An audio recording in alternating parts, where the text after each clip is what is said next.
Hey everyone, it's Dave. Today I'm sharing a fun technique that's really helped me improve my English, playing a translation game with ChatGPT. Here's how it works. I ask ChatGPT for a sentence in my native language and I translate it into English.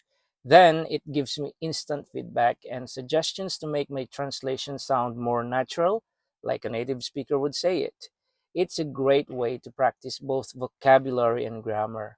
What I love most is that it's low pressure, no fear of being judged, just constant learning. You can start with simple sentences and work your way up to more complex ones. Plus, ChatGPT teaches me common phrases and idioms that I can use in daily conversations. Well, the best part, you can practice anytime, anywhere. It's an easy and interactive way to boost your English, and I've seen a big improvement in my fluency. So if you want to learn English faster, try out this translation game with ChatGPT.